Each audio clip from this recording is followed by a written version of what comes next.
Here we go. Problems or trials in our lives need to be viewed in the perspective of scriptural doctrine. Otherwise, they can easily overtake our vision, absorb our energy, and deprive us of the joy and beauty the world intends us to receive on earth. Okay, so this ideal perspective is so important. And we're going to talk today and show some examples of absorption, how things can absorb our energy. Last June, I gave the devotional. Saw that, but I talked all about things that absorb our energy and things that reflect our energy, or reflect the spirit into our lives. So it's something I'm very strong about. You need to be very deliberate about making sure the observant as to what is reflecting energy and what is reflecting the Holy Ghost into your life and what is absorbing your energy. Okay, here we go. Good. All right, so just to review, these are some words we're going to be using today. Anechoic means mostly absorbed. Okay, so last week, if you attended lab, you were going to the anechoic chamber, right? Meaning most of the reflections were absorbed. Unique experience. Next week, lab will be in there. You'll be doing things with levels, practicing the decibels, conversions, and things like that. And then the other word is reverberant. And so lab 5, not next week, but the week after, you will get to go do your lab in our reverberation chamber. Okay, which is where the intent is to create a very diffuse sound field by having the sound bounce around and have a really long reverberation time, which are things we're going to talk about today. Okay? Think of racquetball court, but for scientific experiments. Okay, that's what we're talking about. Okay, any questions about this? Regular, diffuse reflections. Good on those words. All right. Okay, so go ahead and get out your cards. Your phones, or your hands. We're going to do some identification here and see which of these paths corresponds to which things. Okay. Okay. Those are the answers. Okay. So which of these corresponds to just the direct path of the sound? A, B, C, D, E. E, turn your phone sideways.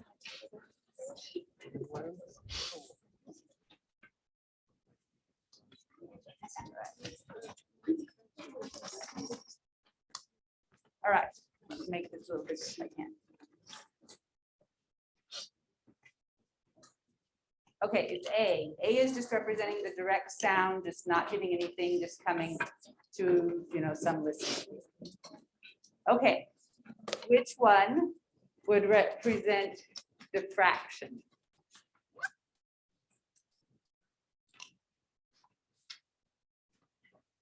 This is just practicing some of our wave number words. I like that. Somebody showed me a question mark. That's really good.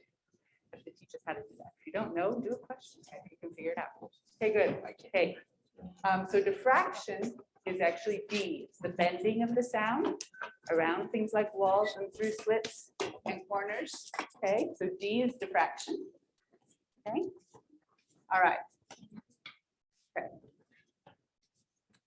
Let's see. We'll just go ahead and talk through the rest now. So A is the direct sound. B is sound directed from or reflected from the wall, just a regular kind of reflection. Okay, so instant and then it's reflected off. C is transmitted sound, right? So that's when you hear your roommate or your neighbors up, down, wherever they are, the sound coming through there. That is the transmitted sound. Okay. D is the diffracted around corners, under doors, through slits, windows, whatever, cracks in windows. And then diffuse reflection is what E is representing here. And then F is representing sound absorption. The sound doesn't bounce back, but it gets absorbed by the material. It goes into the material. Yes. Yes. So diffuse means, let's go back to this picture. Okay, a regular reflection just means everywhere the wall hits the wall, it's going to bounce off at the same angle. If you have a flat surface, that means all the sound coming in from one direction will go into one direction. Whereas diffuse reflections means you have an irregularly shaped surface. So even though every bit of the sound is still obeying that law of reflection, it's spreading out the sound as it reflects. Yeah. Good. That's an important word. Okay. Other questions? Yes, please. For letter F, does that sound just like go into the wall, or is Yes. it actually moving out like laterally? It's that the lateral arrow is just representing it's going into the wall. Oh, So for example, right, you did some with absorption on your learning activity, but I have a golf ball here, right? And if I just bounce it on the table, right, it comes back up, right? There's a lot of that energy is reflected in the ball. And then if I choose different kinds of foam, right, it'll go a little bit. So that one was less absorptive, right? Because it jumped higher than that one. Okay. Then I have something like this. Okay. And then you get into these really specially made absorptive materials. That was the table. Yeah. whoa. Okay. Right. So I don't know if you can see that in the back. If I go in back, is it better? That just takes all the energy right out. Okay, and that's what you want for your sound absorbers, right? You want to take a certain amount of energy out of the air propagating. And where does the energy go? It doesn't like just disappear. Where does it go? Yeah. Into heat or friction, right? The molecules in the material being vibrated a little bit dissipates that energy. Okay. Good question. Other questions about these words or these ways we talk about how sound is traveling? Okay, so on your learning activity, right, you got to experience some of those things, right? And so I just want to do real quickly here the idea of external versus internal noises, because the way you control the sound or dampen the sound from external or internal noises is different. Okay, so external noises are noises that are outside your listening space, and internal noises are noises inside your listening space. Does that make sense? So in here, right, the fan is an internal noise source, right? Okay. Whereas if we were to hear somebody doing a jackhammer outside on the concrete, that would be an external noise source because it's something outside our listening space. That makes sense, the difference there. Okay. All right, so when you had the box open, yes. What like defines the listening space? Like, is it the room or? Yes, so wherever you are listening and there are barriers around it. So another example is if you're driving down the street and you hear noise from in your car, right? That would be internal. But as soon as you crack the window and let that wind air come in, right, then you're letting that external noise into your space. Right? So that'll help you remember that the first way to eliminate external noise is to make things tight, airtight, right? Inside your listening space. You don't want any cracks. Would headphones be internal? So your headphones are basically defining your listening space, right? So noise canceling headphones are really great that way, right? Because then they reduce anything outside what you're trying to keep. So with our box example, was having like our phone inside the box and closing it, would that be outside of our listening space? Yes. So having the phone inside the box and closing it would be outside of your listening space. Because now you've tried to create a barrier around it. Like last session, and we were trying to have a conversation, but other people were talking. Yes. Our conversation would that be our listening space, and then the rest would be external noise. That's what we're trying to do. Okay, really good question. So she said, imagine after class, one of you comes up and is talking to me and everybody else is talking, getting ready to leave. We're all in the same room, so that is all internal noise. Yeah, that would all be internal noise, even though you're trying to focus on this, anything that's in the same walled area, basically, where you're trying to listen would be internal noise. Okay. All right, so from your learning activity, what was the quietest you could get it? Let's see, who is helping me today? Is Sarah Froelich here? Hi, Sarah. Okay, tell me what was the best you got? So it was the most like quiet when you were in the box with sound material. In the box with the absorptive material, right? So you'd lessened the sound that was reaching the walls of the box, right? Did it surprise anybody how loud it was when you just closed the box? Right? There wasn't actually much difference, right? Because those vibrations being generated by your noise source were just translating into vibrations of the box, right? And so you just effectively made a loudspeaker out of your box. Essentially what you did. So just closing the box, unless it was perfectly airtight and rigid, meaning those walls were made of concrete and could not respond to those vibrations, right? That would have dampened it. But because they could move, it really wasn't that effective, right? So you had to put the absorbing material in to absorb the sound, okay, before it hit those walls. Right? So for external noise sources, an example is at the Kennedy Performing Arts Center. How many of you have ever been there? Anybody ever been there? Okay, good. Want to tell us something about where it's located? Yeah, it's located right by the airport. And so quite often planes just fly right over it. Yeah, it's right by the airport. So how would you like, listening to your concert, right, and hearing the planes? But did you hear the planes inside? Okay, because they did this fascinating box within a box architecture. So the outside shell, the outside walls of the Kennedy Center are connected to the inside concert space only by very dense rubber shocks, essentially. So you have the concert space sitting connected to the outer walls with these super stiff, very absorptive shocks.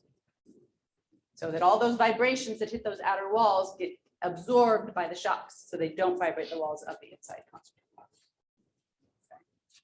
So that you're making it, plus the walls are very thick and concrete and those kind of things. So to isolate external noises, okay, your walls should be massive, meaning very dense, like concrete, and airtight.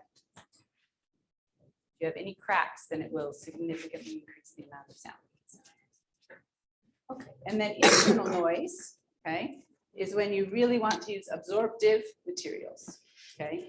So porous, lightweight materials, that's what makes our anechoic chamber anechoic, right? So we have fiberglass wedges there that are absorbing those reflections before they come back to you. Duct systems are particularly often a source of noise, right?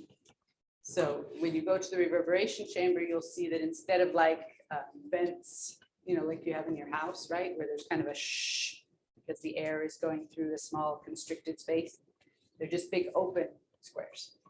So the airflow can just go without generating that turbulence, that no extra noise. And then isolating any additional vibration. There's also active noise control, but this is just the stuff you can put in place that will just be part of the construction. Questions about that? So those are things that answer your Roman numeral number 1. Okay. All right, so now we're going to go ahead and take this idea of modes on a string and expand it to a room. A two-dimensional room, a rectangle room with reflecting surfaces, okay? Let's see if I can make this one bigger.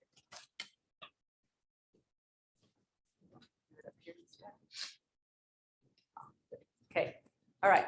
So what this is showing, okay, if it gives you a headache, you can close your eyes and just listen. The greens are like positive and the reds are like negative, right? So this is like our jump rope where when they were out of phase. Two halves of the string were out of phase. But this is sound bouncing off between two of the walls. There's a certain wavelength or frequency at which you get exactly that standing wave between those two walls. And then again, between those two walls, and between those two walls, right? You can imagine all of those patterns, right? But then you can also do the other walls. It has a mode 2 and a mode 3 and a mode 4 and all of those things, right? So if I make, for example, a very skinny box, right?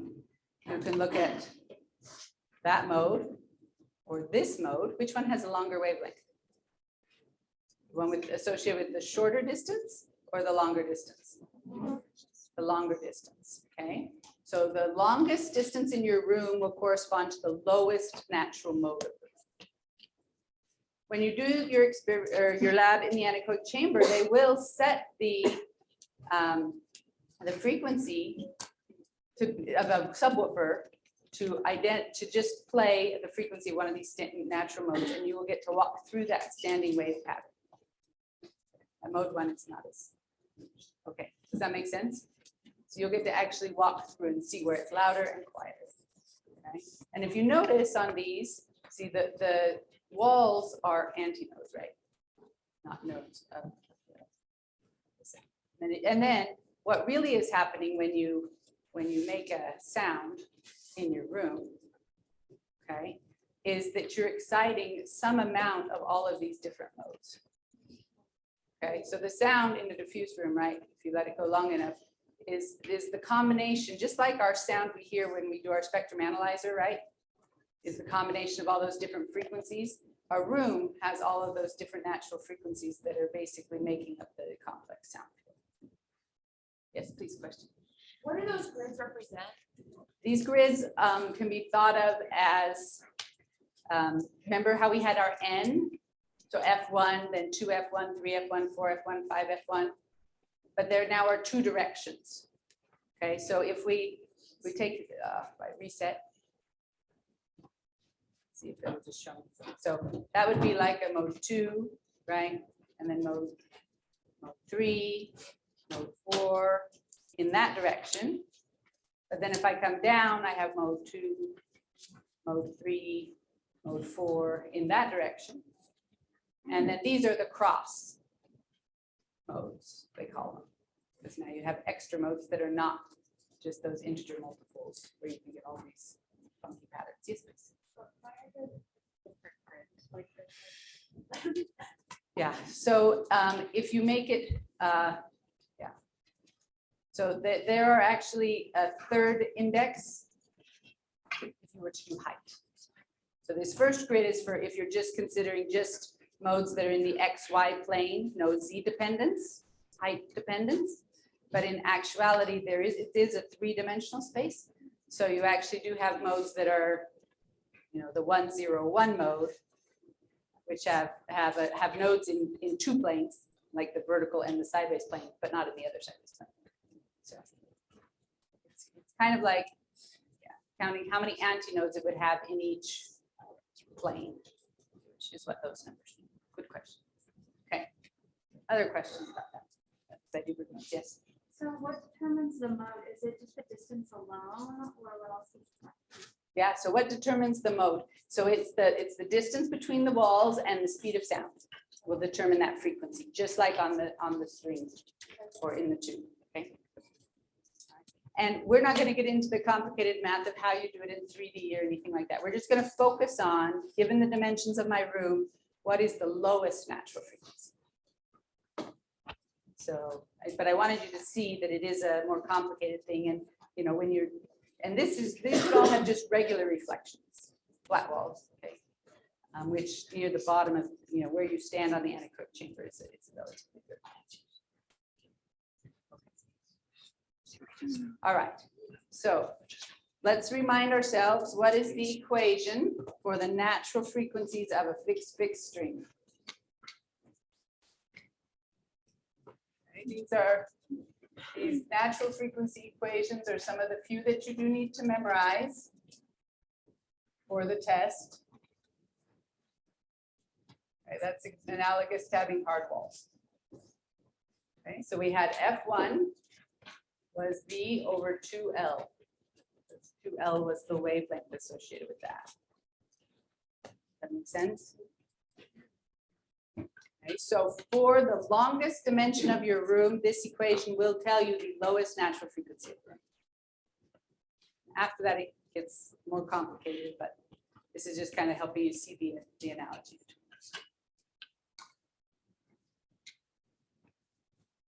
All right, it's right there on your handout as well.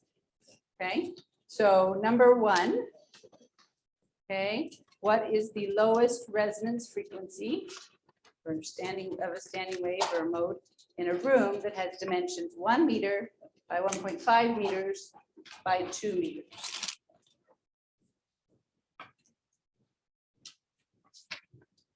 Okay, so one question is, what is V? 340 meters per second, because that, we're talking about sound in air, right?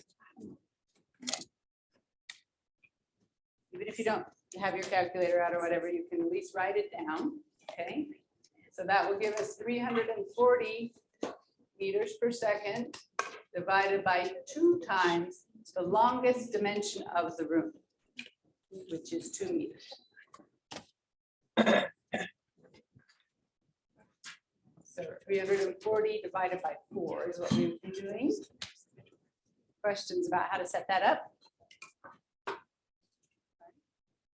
And that does give us 85 hertz. All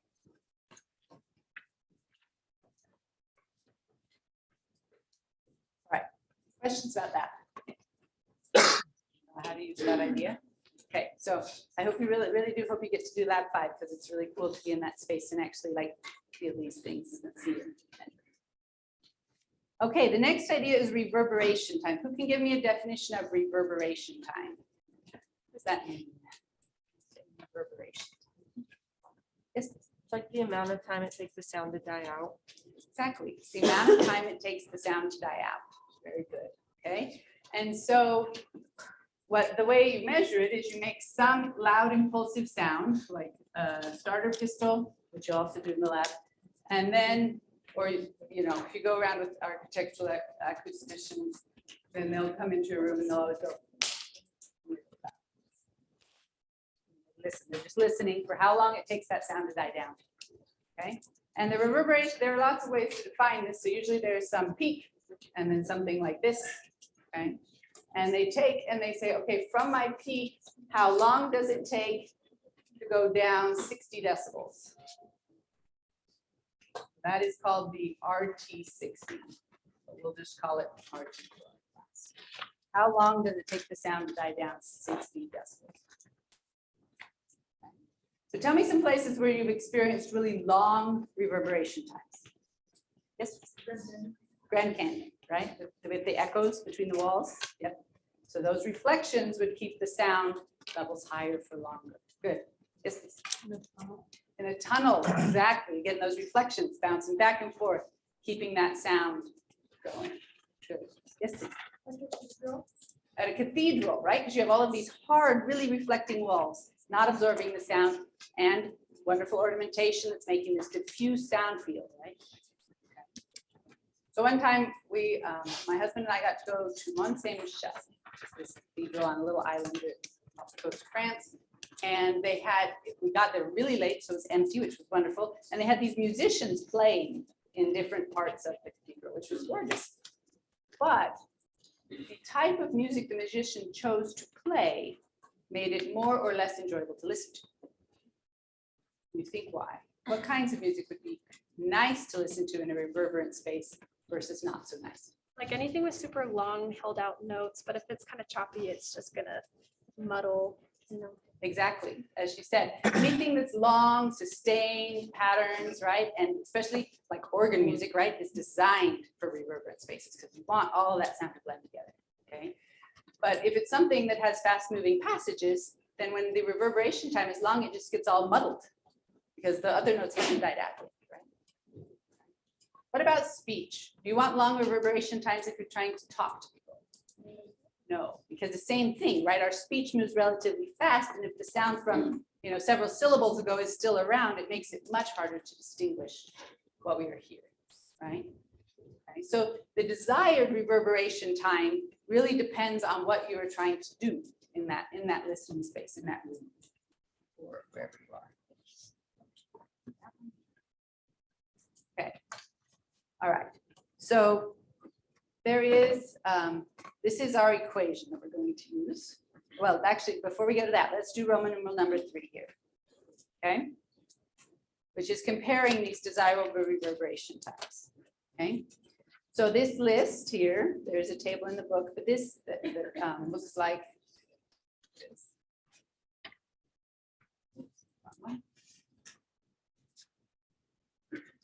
Okay, the table in the book that looks like this, I don't remember the number.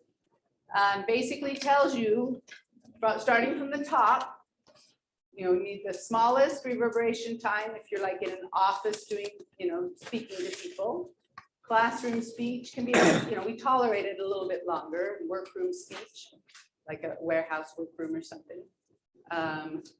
Right, but if you had the same reverberation time in just an office, a personal office, as you did in a warehouse, that would be weird to us, right? That would be frustrating. And then you go on to rehearsal rooms, studios, chamber music, which is like a small ensemble of few musicians, classical music versus modern music, opera, organ, etc. Okay. Now the acceptable reverberation time also depends on how large the room is. Yes. Should we be familiar with the decibel one or? Just this list. Okay. We're not going to worry about the exact times. We're just going to worry about think about the principles. Okay. We want shorter reverberation times for speech. For small ensembles where you want to really be able to hear the individual voices of those, right? You would want it smaller than something like opera, but opera you still want to be intelligible, so that would be shorter than something like orchestra. And for organ, you want as long as possible. That makes sense. So just that order of progression. And then also this idea that in smaller rooms, you want shorter reverberation time, or shorter reverberation time is acceptable than in larger spaces. So it's those two main ideas for this guy. Okay. All right, so let's try these questions. Which of the following will have the lowest optimum, should have the lowest optimum reverberation time, has the lowest optimum reverberation time? Opera, chamber music, organ, or orchestral music, out of that list. Make sure we're all on the same page. Go ahead and show me the answers, please. So out of this list, opera, chamber music, organ, orchestra, it's chamber music because that's the same as small ensembles. Chamber music is here, small ensembles, those are synonymous. Okay, and for speech, the acceptable reverberation time is longest for which of the following room sizes? 30, 300, or 3,000 cubic meters.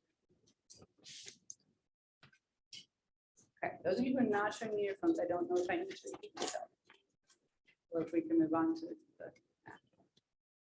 Okay, so for speech, the longest reverberation time is for the largest space. This would be the correct answer for that. All right. Okay, so now I'm going to switch over to the iPad so you can see better. And I can upload these notes for you. This is the question of, well, how just, first glance, how do they calculate or estimate the reverberation time, right? Because when you're designing a space, you don't want to have to make it and figure out what the reverberation time is, right? You want a way to be able to estimate it. First, before I do that, I want to show you this. This is an example. This is, I think, one of your extra credits that you can do, okay, is that you can come here and you can basically say, okay, the sound source is here, right? How does that sound go? And those little red things are showing you that. And so I'm going to just take just two reflections. Think the sound that reflects off two surfaces before it reaches your listener, which is included here. And then you can say, okay, well, include all the sound that has three reflections, right? And then you can see that if those are perfectly reflecting or close enough, that you would have a longer version. This makes it a little bit more. It's kind of like there is sound coming from all of those places. That's what that means. Okay. All right. The image sources are, this reflection appears as though it's coming from a different place. Okay, so there are really complicated models for architectural acoustics that will predict, given the walls, this shape, these angles, these materials, what do you expect? How do you expect the sound to travel? Okay, to give us an idea though of how this is done, how the reverberation time is estimated. Okay. we're going to go on page 2 here, this reverberation time equation. So RT is the reverberation time, and that is 0.16. That's a collection of constants that have to do with speed of sound in air, times the V is the volume of the room, and divided by what the TA is the total absorption of the room. And for the total absorption for a single surface, I, that's this little I means. Okay, the total absorption for surface I, so that means the wall, one wall or the ceiling or the floor, okay, is going to be equal to the absorption coefficient, okay, which is from table 21.1, times the surface area of that wall, which is a length times a width, or a length times a height. It's the two dimensions of the wall times by each other, or the ceiling. So this is L, this is H, then the surface area is L times H. All right, so we're going to go ahead and look at this table 21.1 that's here on your handout, and answer some questions. So of these sources, materials, right? If you look at these different kinds of materials that are listed in the first column, what gives the most absorption at 2000 hertz? Now, the second column is the absorption at 125 hertz. The third column is the absorption at 500 hertz, and the last column is absorption at 2000 hertz. That's why they're different columns, because different materials absorb different frequencies of sound differently. Okay, so the reverberation time will typically be a function of frequency. AC, oh yes, that is the absorption coefficient.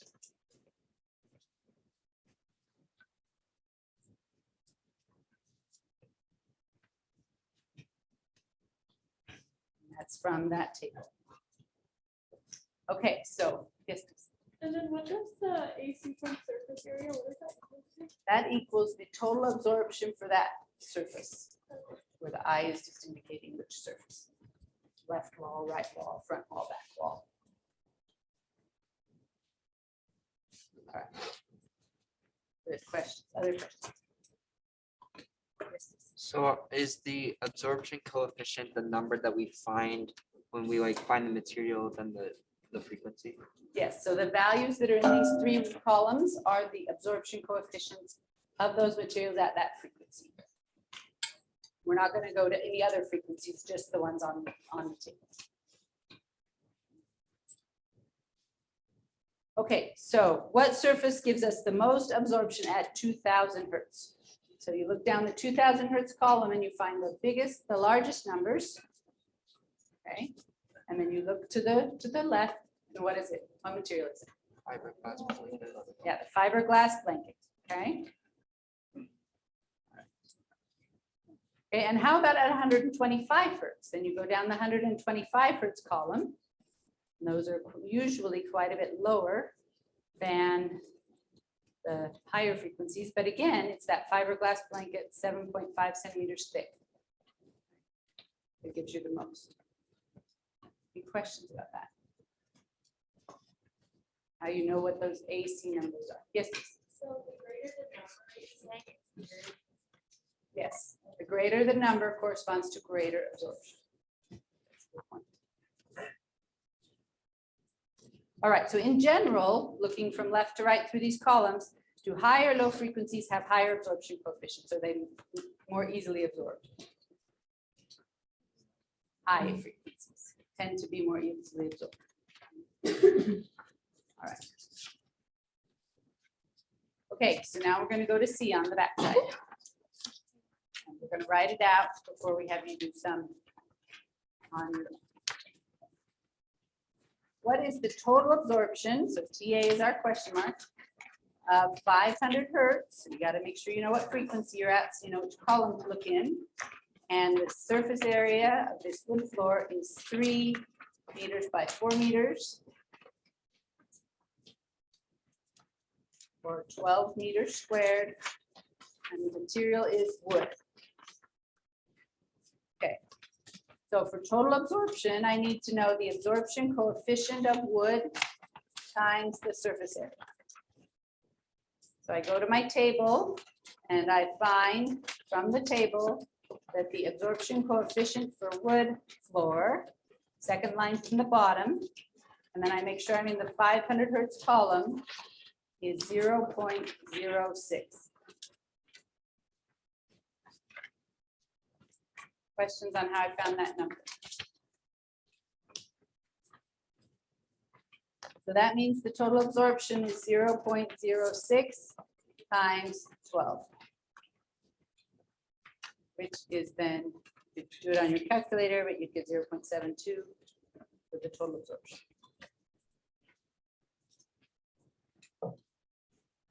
Are we on that? Yes, please. What are the units for that? Okay, so we're going to be a little sloppy on our units in this section because the 0.16 in your RT equation has units and the AC have units. And so we're just going to say, as long as you're using meters and hertz, you're in the right units. Because it gets a lot more complicated if we try to think about those for right now. But if you want the real equation, I can give it to you. with the units. But we're going to just be a little sloppy about our units right now. Okay. All right, questions about that? Okay, so that was just one wall, right? So D now is going to ask us, okay, what is the total absorption? Okay, that's my question mark again. Frequency 125 hertz. Room, okay, so the wall room is 1 by 2 by 3. It doesn't really matter what's the floor or the ceiling. We're just going to focus on averages here. Okay, so 1 meter by 2 meter by 3 meter room. And the average absorption coefficient is 0.2.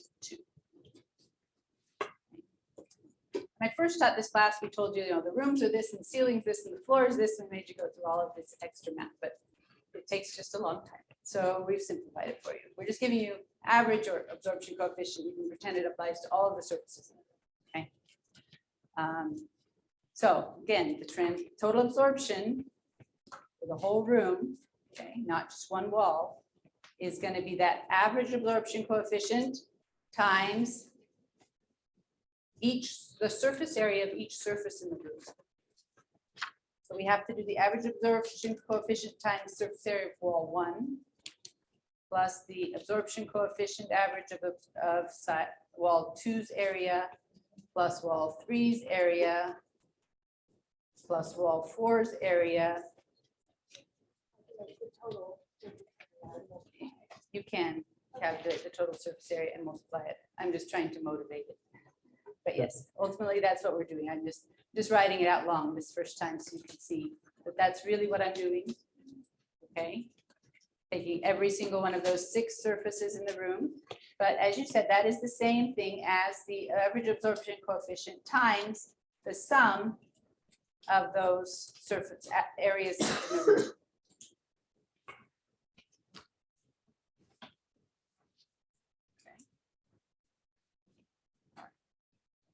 But if it's a rectangular room, right? Okay, 2 of these walls are going to have the same surface area. We'll call that the front back walls. And 2 of the left-right walls will have the same surface area. And then you'll have the surface of the ceiling and the floor. But those will be the same also. So it'll really be just 3 surface areas you're worried about. And each of them you'll times by 2. Does that make sense? Like these 2 walls have the same surface area. These ceiling and floor have the same surface area if it was a flat roof and not raked like this. And the front and back walls have the same surface area. So we have 2 times each of those to give us our 6. How are we doing on that? Okay.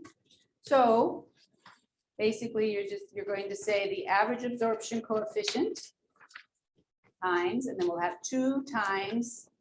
So my dimensions were 1 meter by 2 meter by 3 meter. So one set of surfaces is 1 meter by 2 meter.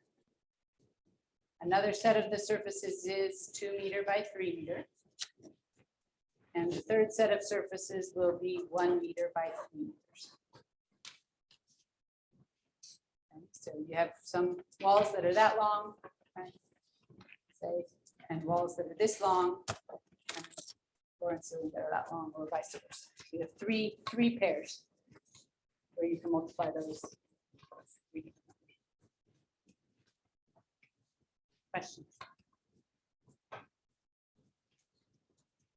All right, so then we come back to total absorption for the whole room will be the average absorption coefficient, no problem, at 0.2 times this. So this will be 4 plus 12 plus 6 when you multiply it out. So 22 times 0.2, which I think should be 4.4.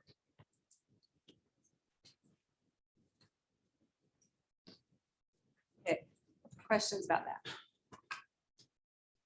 Right, and I will upload what I've written here. I will also do another video where I talk carefully through all of this again. Right? So what's going to happen if I add people to this room? What happens to that total absorption? Goes up, and you're going to do that in your lab 5 also. You're going to see what estimate reverberation time for total absorption with only like 2 people in the room and with like 10 people in the room. Kind of see how that impacts it. But if you look on the table, on this paper here, the very bottom floor is adult person. Okay, this is the only number on the table that is not an absorption coefficient. This is actually the TA value for each person. So if you had 10 people, okay, so let's say you add 10 people to this room. All right, then your total absorption, including the people, would be the total absorption for the room, okay, plus 10 times the TA for one person from the table.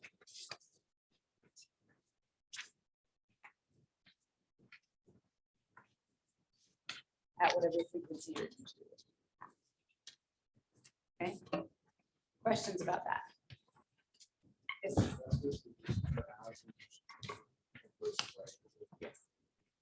That's the average for an adult person, assuming they're wearing clothes, not like a big coat and not like a swimsuit.